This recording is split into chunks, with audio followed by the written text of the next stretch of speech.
So, good morning everyone and welcome po sa aking Facebook channel.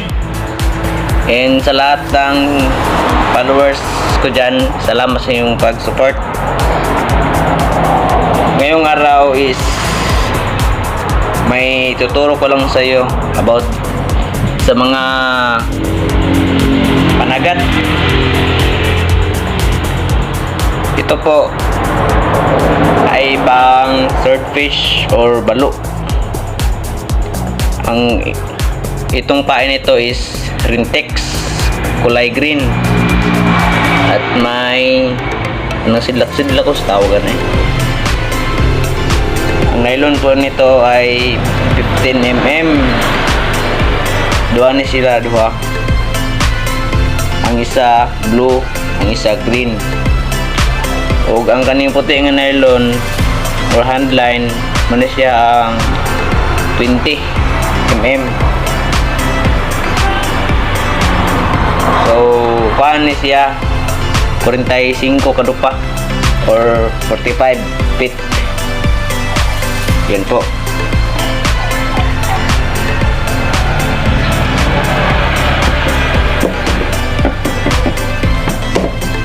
So sa aking YouTube channel paki-subscribe po sa Badasyan. Ito po yung ikalawang pasol. Ito po yung pain, artificial, galing pa sa Japan. Malaking ang kumain po nito ay mga blue marlin, tangigi, or iba't ibang klaseng isda na malaki. At ito po yung ating steel na po ang ating gamit dahil panigurado na hindi mapuputol. Dahil sobrang mahal kayo ni mga idol. Ang ganito siya ay media.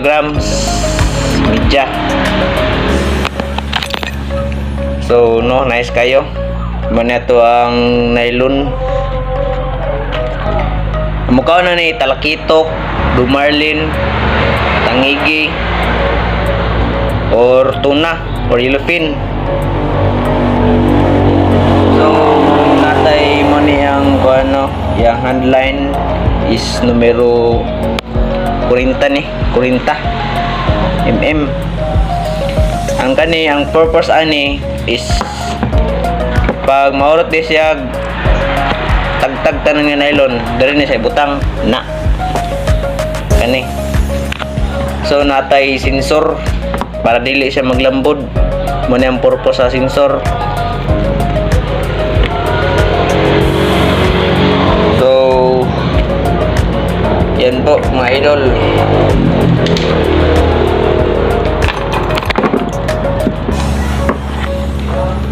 Muni ang kati-kati. Yan po. Yan. Para sa lalom siya muagi, lalom sa dagat, dili siya magkuan. Para dito sila maglatyan sila sa dagat. Muni tuwang paon.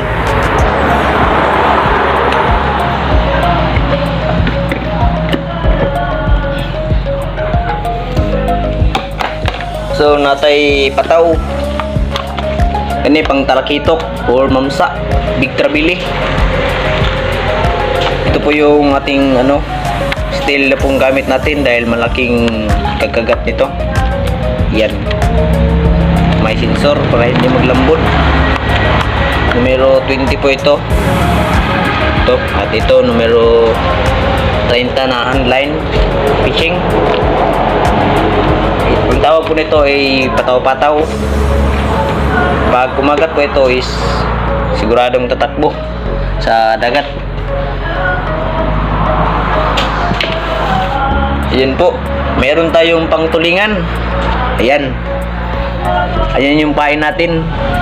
Yan yung hose sa paso. Saka may sidlak-sidlak. Ayan, nakita nyo ng sidlak-sidlak. Ayan po yung taga. Muna siya ang pangtulingan.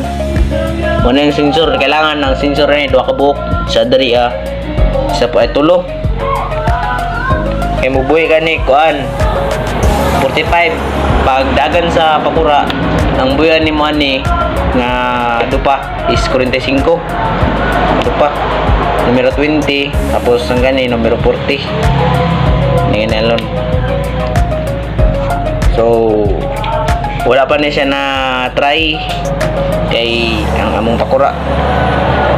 Aming panagatan ay ang aming makina sa aming pambot kay gayo pa panataod. So muna itong pataw-pataw sa tangigi.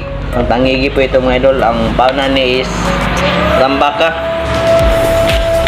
Tambaka ang pauna ni. Tambaka or talkitok na gagmay or tamban or mga kuan, mga salay. Yan po.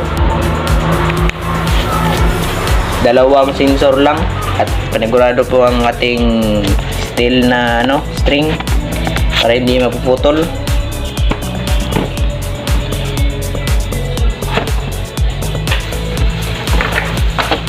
So mga idol, meron tayo pang talakitok. Pang ito, pang latak. Wala pang taga, wala pang hook. Ayan pong nylon natin. Kulay blue at puti. Same lang po ng mm 40. Ito po ay 30. Ito pong puti ay 40 mm nylon.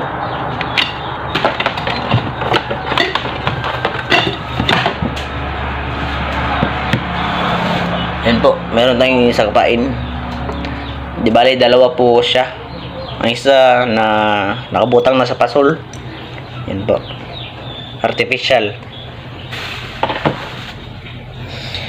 At salamat po sa panonood sa aking Facebook channel at sa mga followers ko dyan. Paki-share na lang po sa aking video para updated tayo sa sa mga susunod na content. Yan po.